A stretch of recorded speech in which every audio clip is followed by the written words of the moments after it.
Boldwood presents The Villa of Dreams, written by Lucy Coleman and read by Lucy Scott. The moral right of the author has been asserted. This performance is owned by Boldwood. Prologue. October. How many people are lucky, some might say foolhardy, enough to grab the chance of a fresh start? Well, I've been offered a job opportunity which is going to turn my whole life upside down. 3 weeks today, I will be saying goodbye to the UK and jumping on a plane to Lisbon.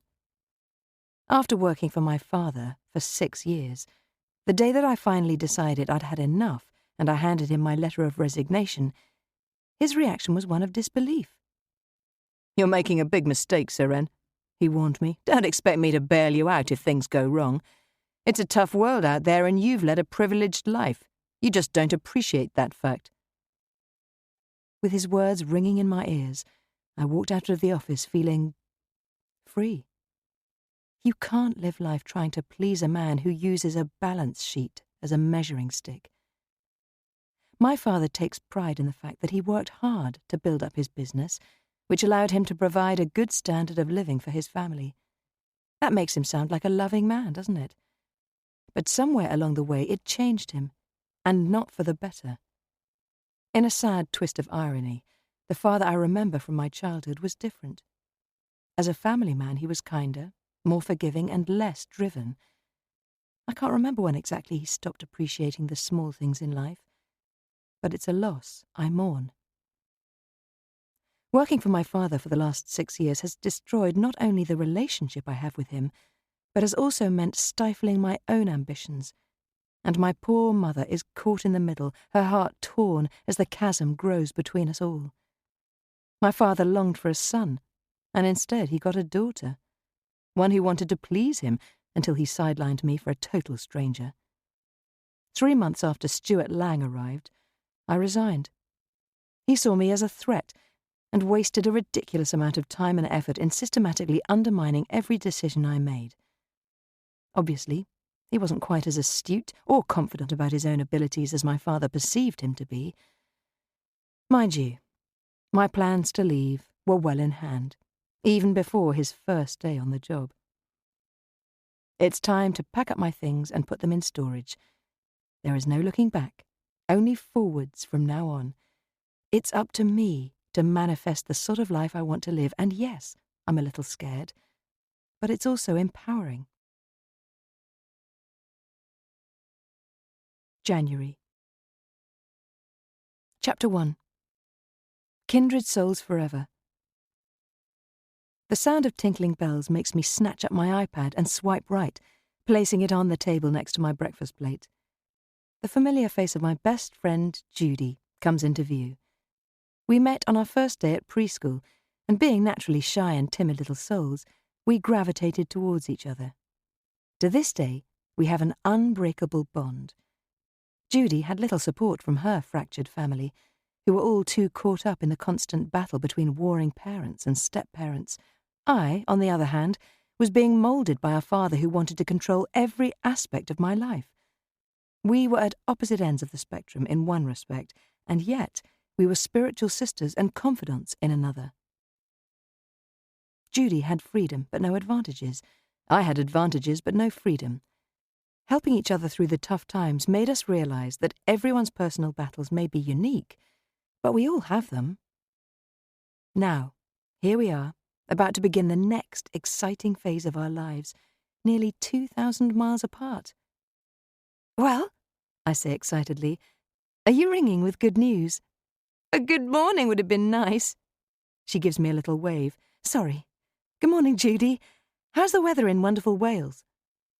The smile on her face dissolves into a grimace. "There's a bitingly cold frost this morning, but it's supposed to warm up a little. Snow is forecast later today and well into tomorrow. If it's heavy, then I'm stuffed, because I have a meeting in Birmingham this afternoon and then I'm off to London in the morning." Giving her a sympathetic smile, I ignore the bed hair and the fact that she's still in her PJs. Normally she's in the shower, dressed and ready to go before most people have even opened their eyes. "It's funny you should call right now, as I was just thinking about our little jaunt to the Loire Valley. I still smile whenever I think of our bonne année.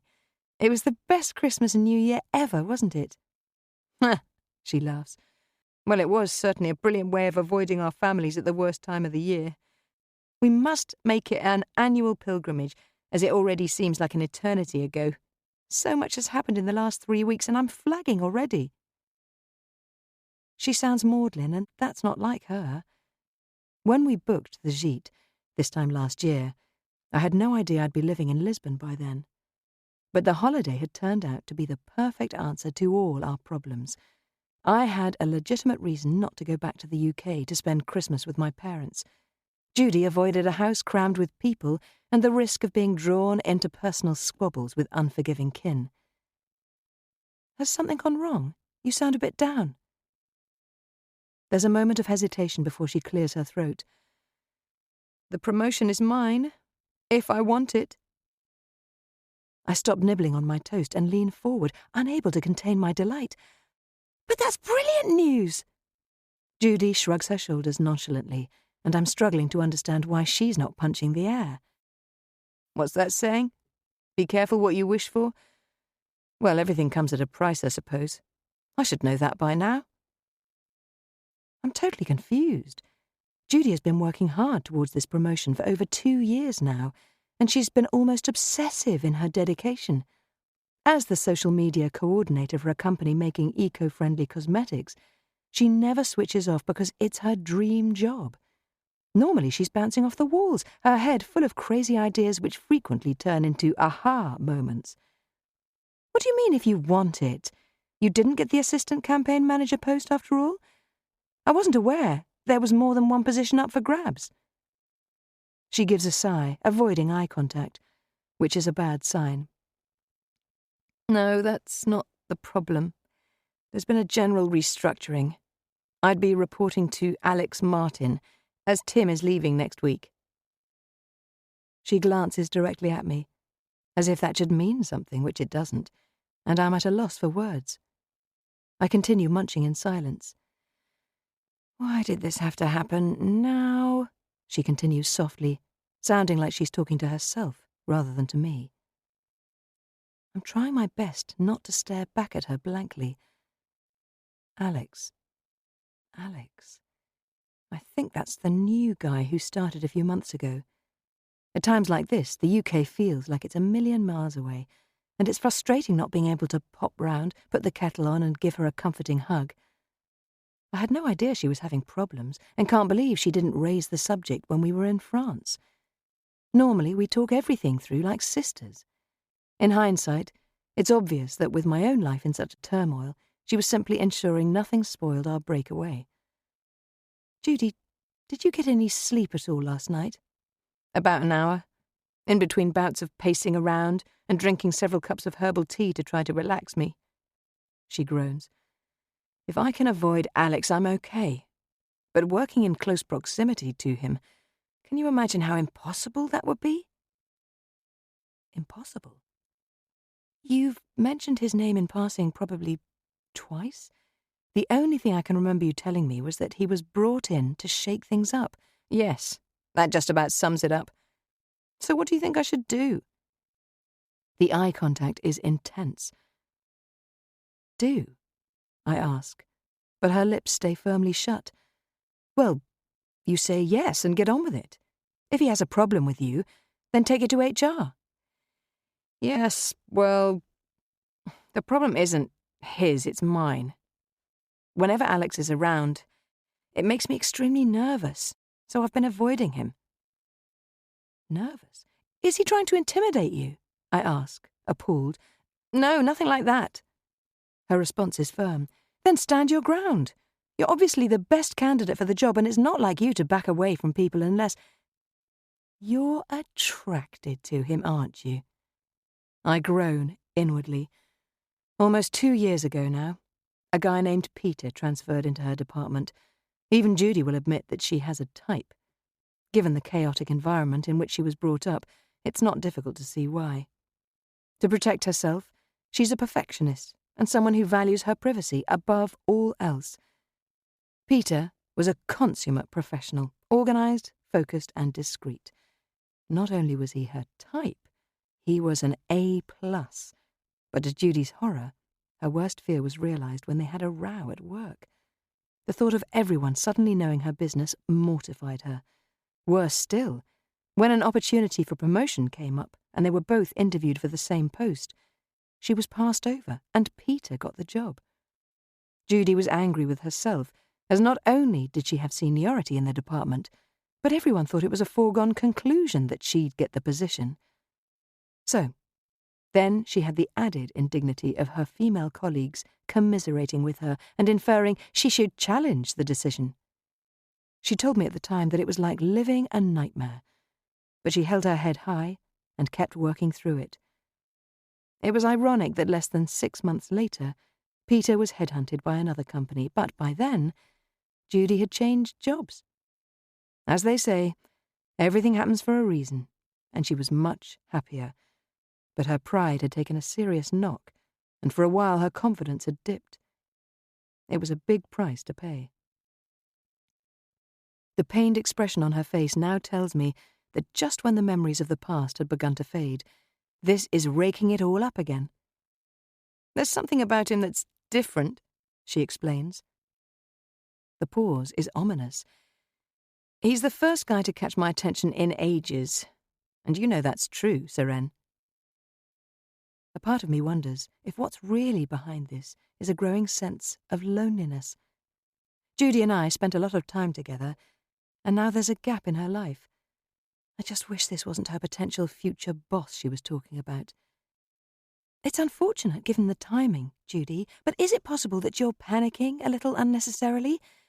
Just don't jump into anything and see how it pans out.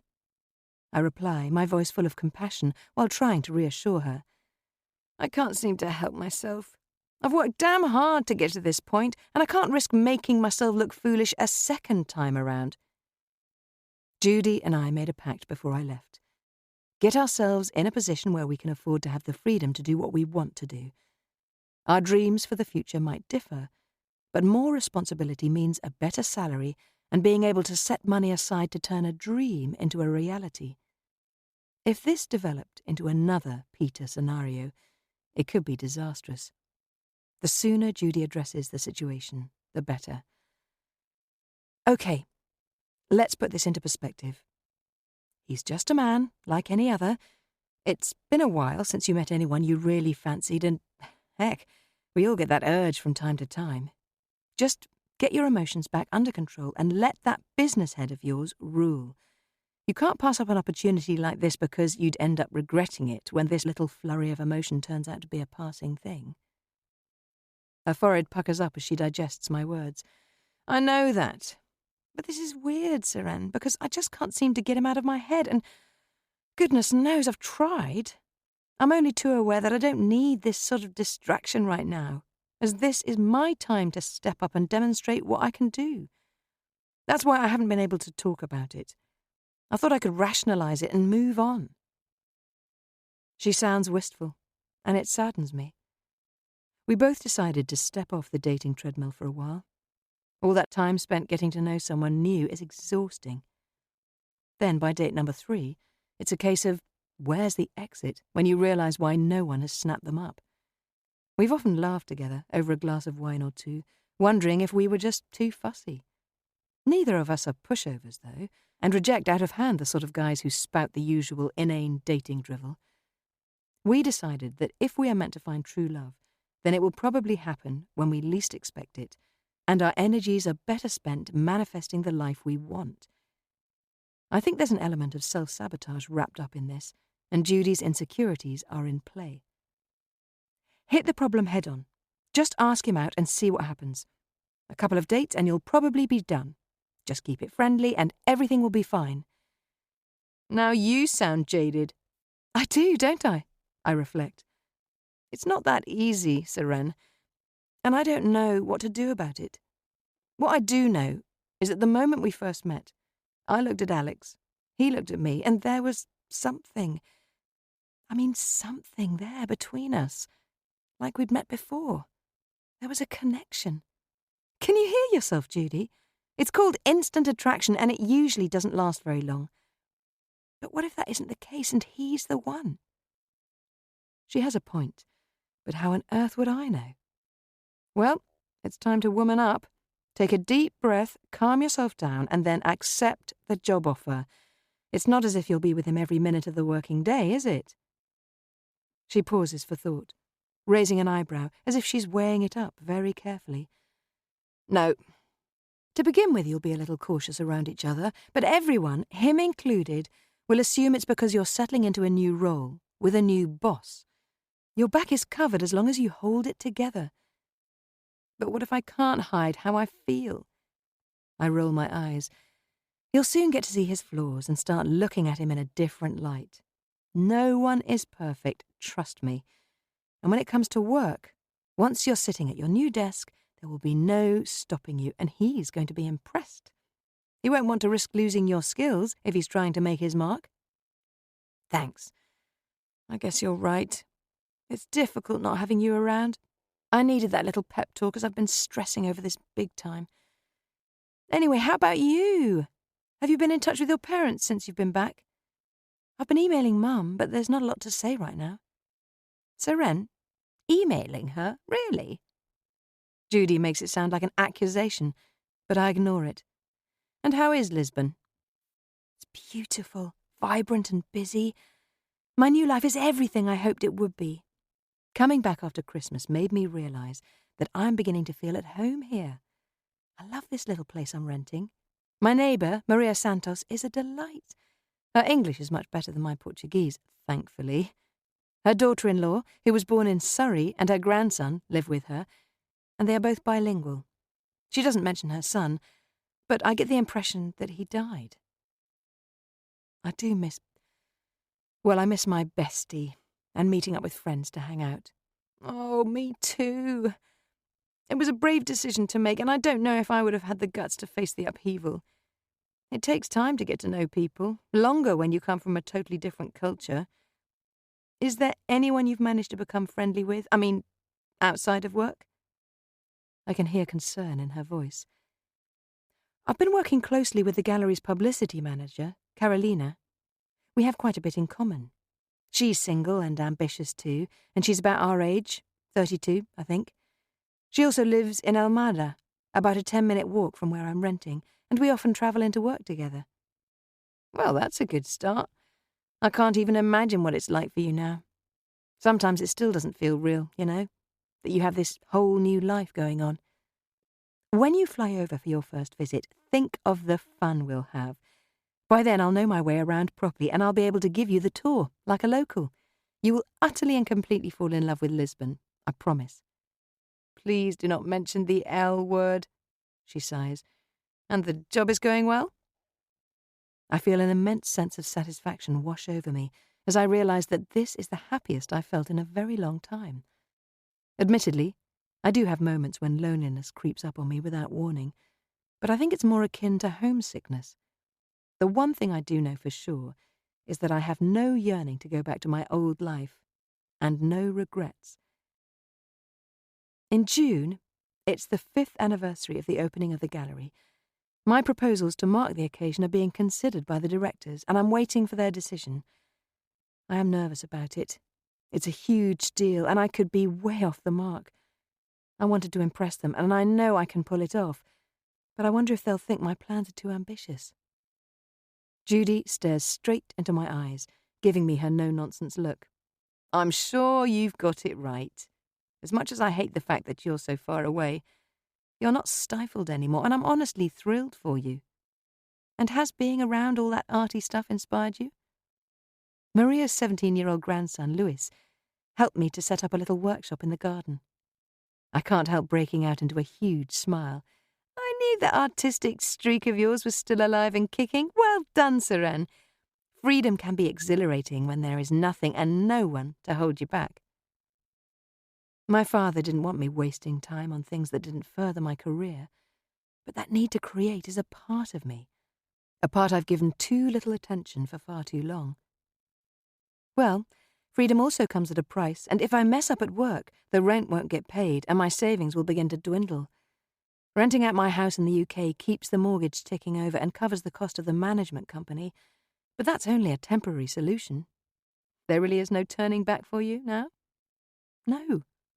Anyway, keep everything crossed for me, that my ideas are well received and that I can prove my worth.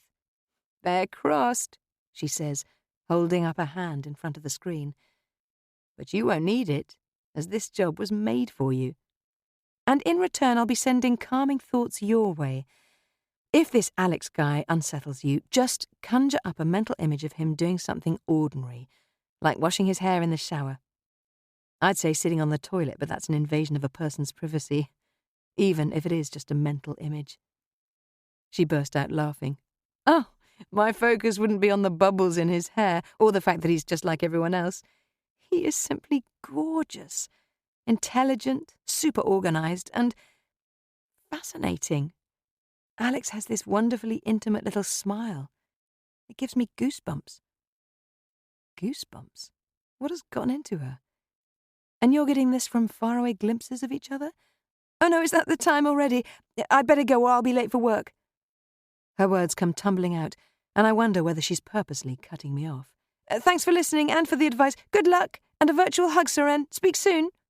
Ping! She's gone. I'm left shaking my head sadly. I can tell she still hasn't made up her mind what to do about the promotion, and I can only hope I said enough to tip her in the right direction. That's one of the disadvantages of being so far away. It's too easy to avoid talking about the real issues, and I don't want to worry Judy either. I am lonely at times, and feeling a little isolated. A small fish in a huge pond, and I'm anxious to make my mark. The big fear is that my father is right, and I think I'm more capable than I am. Was it his influence and money that backed up whatever skills and talent I have? I groan. Why do you keep doing this to yourself, Seren? I ask myself. You are your own person, treading your own path. Own it, girl, and show the world what you're made of.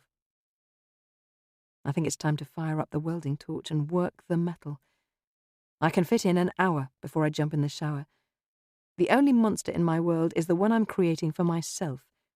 He's shaping up to be a gloriously majestic marsh sandpiper of epic proportions, because I don't do twee. I snapped him when I was walking along the banks of the Tagus estuary, and he's going to be the first sculpture in my new collection. Chapter 2. Go big or go home. Walking into a Galleria das Almas, the Gallery of Souls, a thrill courses through my body, as it does every single time I step through the enormous glass doors. Everything is all about profit these days, but here the board of directors have a wider remit.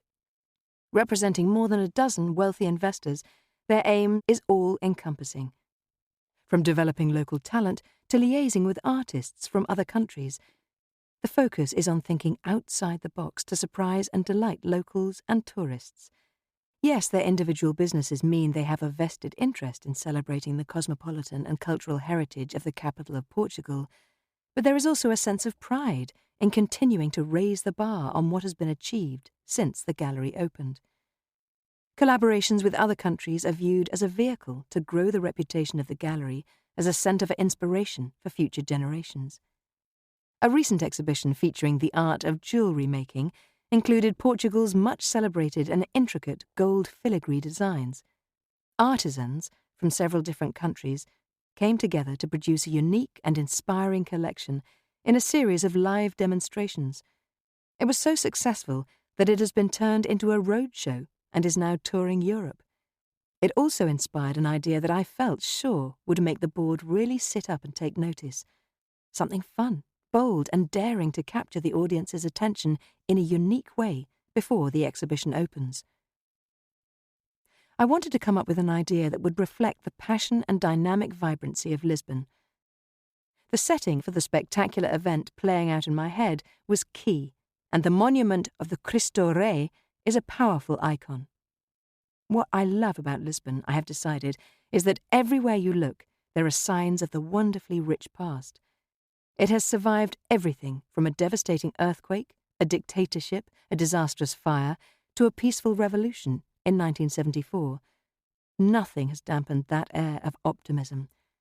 So, a setting that looked out across the River Tagus and Lisbon, was simply perfect.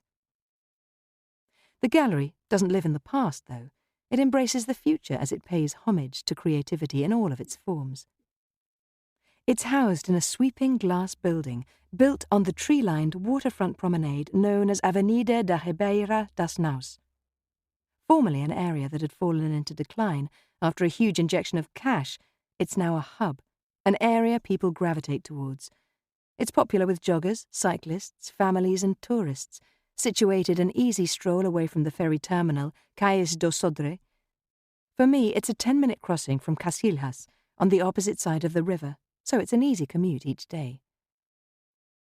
When people think about an art gallery, first and foremost they expect paintings, but a true reflection of the arts encompasses all forms of expression. Here, we celebrate the skill and imagination of any visual form of creativity, whether that's because of its beauty, the emotion it invokes, or the senses it touches. It's not simply about quiet rooms and walls lined with expensive canvases, but instead we try to acknowledge the vision and determination of those who seek to create. Previously unknown names are exhibited alongside those whose reputations draw crowds. The exhibits are diverse. Everything from a beautifully turned piece of wood, a series of sketches capturing the abundant local wildlife, or a study of the colourful azulejo tin-glazed ceramic tiles seen all over Portugal. Then there are the sculptures in stone, metal and ceramics. For me, it's heaven.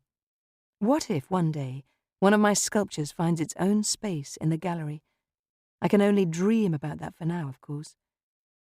And this is the environment I stepped into, determined to build on what my predecessors had begun. Organising large events is second nature to me now, but every day I worked for my father was a battle due to his overbearing, manipulative style. Today, I'm standing tall, and my stomach is filled with nervous excitement. For the first time in my career, I'm about to be judged solely on the proposal I've put together, and it's a huge deal for me. But there's no personal battle of wills going on behind the scenes here. If my proposal is too ambitious, then I simply need to come up with another idea, and I have plenty of those. Taking my seat around the table, I give an acknowledging greeting. Senhor Ferreira, Senhora Veloso, Senhor Portela. Thank you for calling this meeting at such short notice. While June seems a long time away, there is a lot of work to be done if you decide to move forward with this proposal. Within the first week of my arrival, I soon gave up trying to impress them with my limited understanding of their language. My pitiful attempts were met with appreciation, but also amusement. It was a relief, as they assured me it was not going to be a drawback. I was being employed for my skills as an events manager, and I was assigned an interpreter by the name of Antero Medeiros. Whenever he's around, he pops in for a little chat, but so far, we haven't formally worked together, as I haven't needed to call upon his services. Exhibitors at the gallery come from all around the world, so virtually all the people I've dealt with have spoken a reasonable amount of English, enough for me to conduct our meetings with ease, although it has left me wishing I were a seasoned linguist. Learning the language is a top priority for me this autumn. Have we all had the chance to consider Senorita Madison's proposal for our auspicious celebrations? Senor Ferreira takes the lead. His voice is heavily accented, but easy to follow. The others nod their heads. And? He raises an eyebrow. I find myself holding my breath. Impressive, Senor Portello states, staring down at the document in front of him. Textiles are an area we have not yet explored. Maravilloso. I'm delighted with wonderful. 1 down, 2 to go. Senora Veloso is next. It is ambitious with the spectacle of a fashion show, but an inspired idea, well done. It has my vote too. I am in total agreement, Senor Ferreira confirms. I'm shocked when they give a little round of applause to seal their endorsement, and I feel my cheeks begin to glow. You are setting yourself a tough timetable, he continues, but we have no doubt about your ability to deliver. We have willing partners, and our investors are looking forward to a most wondrous anniversary celebration. It is pleasing to see Portuguese photographer Rafael Osorio's name here. Bringing together fashion, art and textiles is a stroke of genius, Seren. And your initial approaches have been received with interest? They have, Senor Ferreira. All the potential contributors I've spoken to hold the gallery in the highest esteem. Excellent. His face breaks out into a warm smile. We will leave this in your capable hands then, and will look forward to our weekly updates. I walk away from the meeting fighting the urge to punch the air. Selecting the 3 key figures around which to build this project wasn't easy, but the vision works on paper, and I can only hope and pray that when it comes to getting everyone to work together, there are no stumbling blocks. I have succeeded in gaining the confidence of my bosses, and now all I need to do is make it happen. Heading back to my office, Antero approaches, and the moment he spots me, his eyes instantly light up. Tall, dark, and with a wicked smile, he offers his hand, and we shake. Good to see you, Seren. When are you going to enlist my help? He inquires in an admonishing tone. He's always on call if needed, but as a self-employed contractor, he's only around whenever his services are required, usually when a new display is being erected, and Antero is instrumental in designing the multilingual signage. Soon, the chaos is about to begin. Ah, chaos, I understand. I look forward to it. I'm not sure he does understand. I have a feeling Antero is going to more than earn his fee once we get started. If you can spare me 10 minutes right now. I grind to a halt, waving to Carolina to attract her attention. Are you free? I call out as she strides towards us. Yes, it was approved, she inquires eagerly. Both sets of eyes are now firmly on my face as I break out into a modest smile. It was, and it's unanimous. Let's head to my office and I will give you both a copy of the proposal and a quick overview. There's the buzz of excitement between us, and a little thrill courses through me as we come together as a team for the first time. On entering the office, I hand each of them a bound copy of the report, and while they settle themselves down, I walk around to the head of the desk. I can't believe what I am seeing, Antero declares as he stares down at the document in his hands. Is this a fashion show at the Santuario Nacional de Cristo Rey? Yes, but that's only one element of the celebrations. Good communication and a massive publishing campaign are going to be key in pulling this off. Carolina is leafing through the pages, and I can see that her reaction mirrors that of the directors when they first received their copies. Surprise, no doubt, swiftly followed by the thought that if we do this well, it could be spectacular. It's ambitious, I will admit, but I've been in touch with English artist Reid Henderson's personal assistant, and he is keen to be involved in the project. You may not be aware that he is based in Lisbon, as well as having a home in London. His collection of paintings celebrating the birds, flora and fauna of the banks of the River Tagus was exhibited in an art gallery in London last summer. It created a lot of interest and resulted in the publication of a limited edition hardback book, which raised a lot of money for Portugal's marine conservation efforts. I pause for a couple of moments, as they are now eagerly leafing through the graphics. A talented ex-colleague in the UK did an amazing job of taking the briefing and photos I sent him and turning them into a visual representation of my vision. Bernadette Brodeur, a French textiles designer, has confirmed she would be delighted to take part and is available to fly over for the day of the shoot. And fashion photographer Rafael Osorio is prepared to adjust his schedule to accommodate our time frame as soon as I confirm the board's decision. Carolina glances up at me, frowning. You do know of his reputation? I nod. Yes, I've read a few newspaper articles about him. But to make this work, it had to be someone of his caliber, so that limited my options.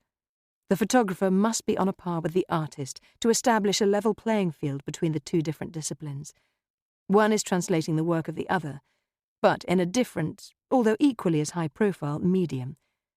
Liaison regarding the textiles will be much easier, as the intention is for Reid Henderson to have final approval once Bernadette Brodeur has submitted the samples.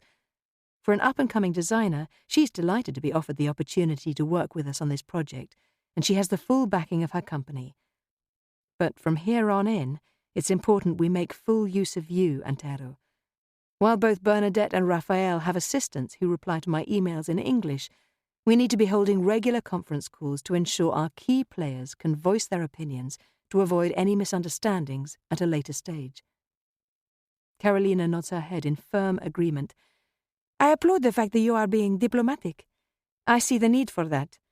Rumours are that Raphael can be difficult, but this will be a big project for him as well as for the gallery. It is without a doubt the biggest spectacle the gallery will ever have hosted. With the filming of the fashion show kicking off the 2-day celebrations in the shadow of the Christ Doré, we will need that event to draw a huge crowd to cover the costs. But it will also raise the profile of the exhibition itself and, as word spreads, we hope to break all records for visitor numbers throughout the summer. So the pressure is on, Carolina, to get the advertising up and running without delay. Her grin is ear to ear. I'm on it, as they say, or I will be the moment I'm back at my desk. There will be an invitation-only cocktail party at the museum on day 2, formally celebrating the 5th anniversary. Our special guests will get a preview of the exhibition of Reid's paintings and Bernadette's range of fabrics and soft furnishings based on some of his artwork. Once the video of the photo shoot has been finessed, the film will be projected on a specially made screen some 9 metres high and 12 metres wide and will feature alongside the exhibition, which will run through until the autumn. Bernadette speaks a little English but no Portuguese. Reid is apparently fluent in Portuguese as his wife was born in Porto. I confirm, turning to look at Antero. And Raphael, well, he's a lord unto himself, he informs me. We grin across the desk at each other. Sorry, but this won't work without him. I'm hoping any temperamental issues will get lost in translation. Caroline bursts out laughing, and Antero and I join in. You are both looking at me as if I'm a mad Englishwoman. They glance at each other for a moment before redirecting their gaze back to me. He's crazy, but we can do this, Carolina replies. I give her an acknowledging smile, and then look at Antero. As an interpreter, I am both discreet and... He stops short, casting around for the right word. Someone able to calm the flames? I throw out there, quite casually. I like that, he replies, most certainly. We have a mountain to climb, it's true, but as they head off, I can see that both Carolina and Antero are equally as excited as I am to roll up their sleeves and get started. When my phone kicks into life, it makes me jump, and snatching it up, I see it's a text from Judy. I start the new job in 2 weeks' time. You're right, I'm being ridiculous. It's all about the work, and no one is going to rob me of the glory. That succeeds in raising a smile as my fingers tap away. Well done, lady. I attach a gif of a woman flexing her muscles before I press send. Seconds later, she replies, I was being a bit of a wimp, wasn't I? Any news at your end? It's a go. Eek! Celebrations all round. Nothing can stop us now. Good morning. You are through to Seren Maddison. How can I help? I glance across at Carolina, who is sitting the other side of my desk. Her fingers are tapping away wildly on her laptop as she massages the Gantt chart we've spent the best part of the last week poring over. We are on the verge of finalising the overall timeline, tweaking each operational strand as if it's a musical score.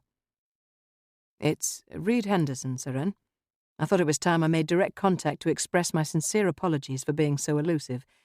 I've been travelling and bogged down with meetings in between, but I wanted to assure you that my assistant, Leonore, has been keeping me fully updated.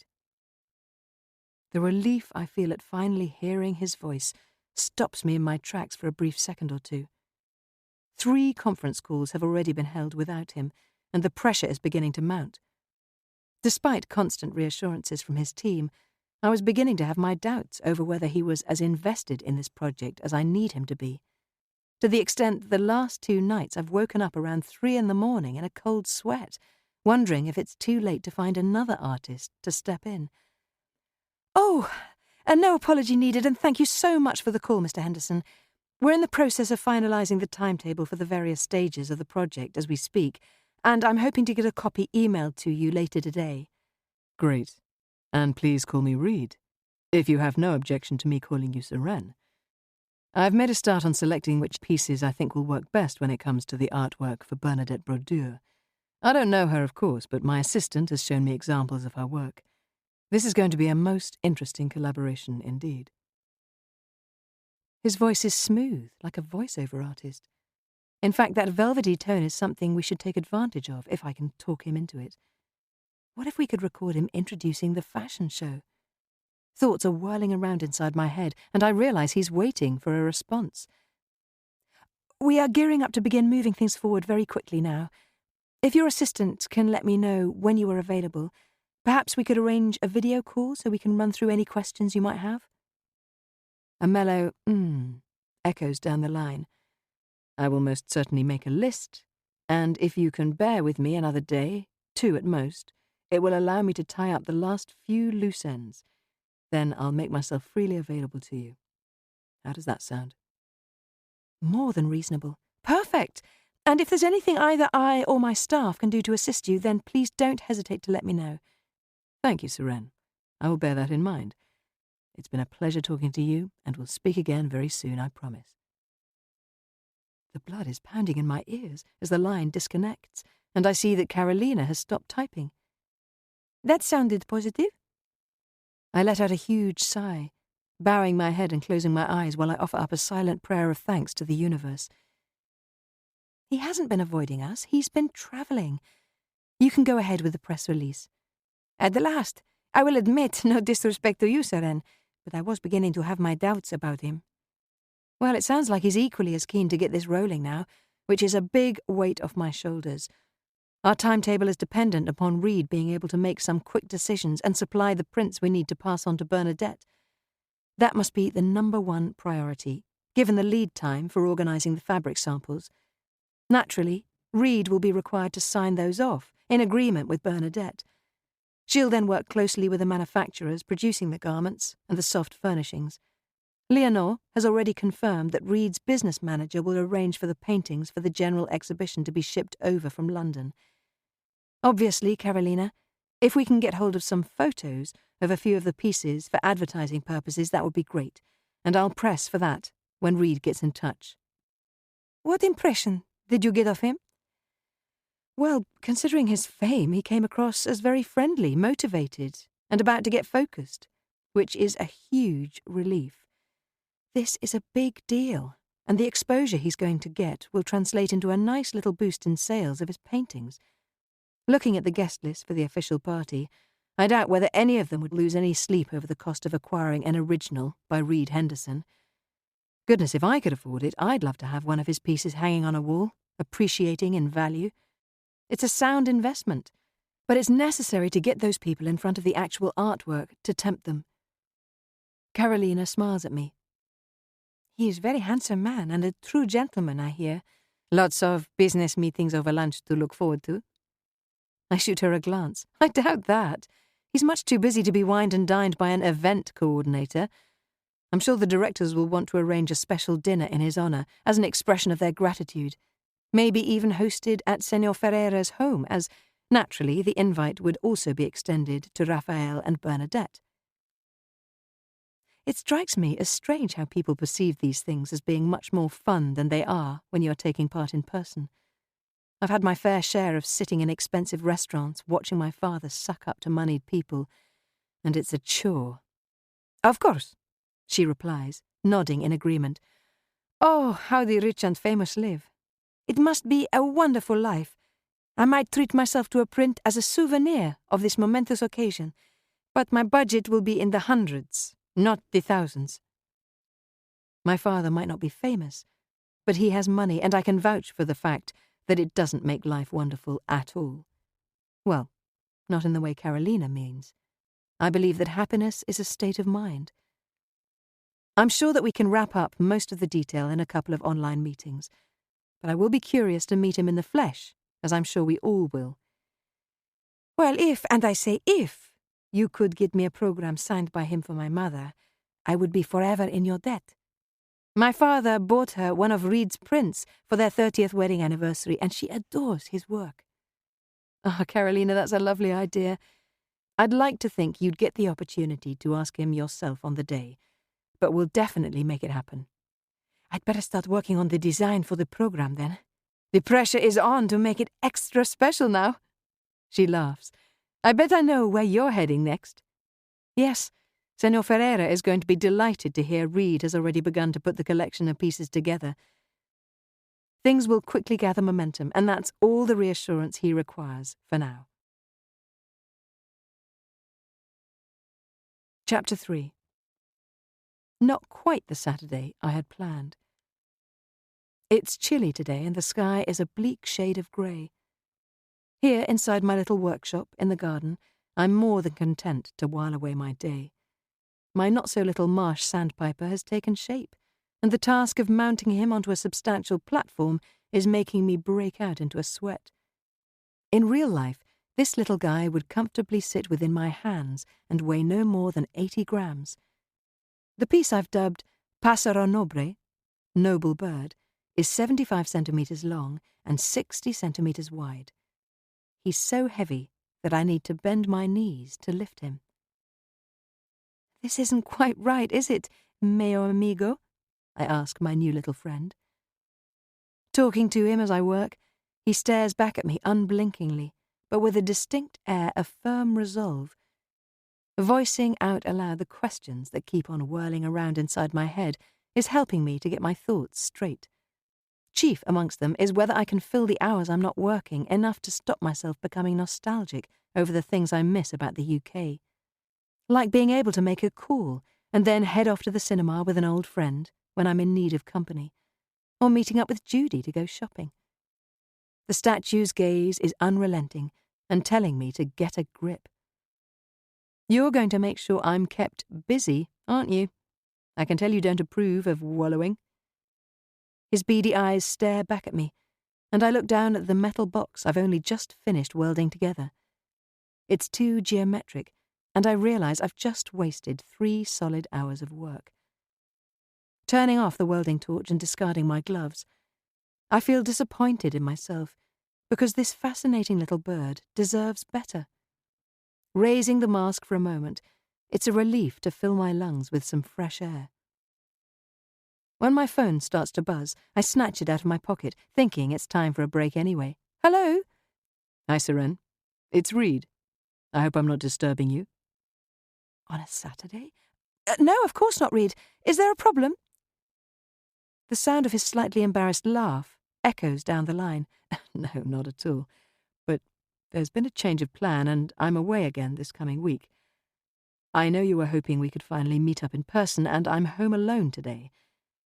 I don't suppose you are free for dinner this evening? It would be doing me a huge favour if you're not averse to talking business as we eat. My itinerary is pure madness again, I'm afraid, as I'm involved in a charity fundraiser. Drenched in sweat from the heat of welding, my hair is plastered to my head as if I've just stuck it under a running tap, and he's talking about dinner? Well, of course I can make myself available. I didn't know you were already back in Lisbon. I'm not even sure what time it is, to be honest with you, as I've been working, but I can most certainly make a reservation somewhere and would be delighted to grab the chance to talk. Oh, no need for that. I'll pick you up and we can eat at my place. It's quiet here on the edge of the forest, and only about a 20-minute drive from the centre of Lisbon.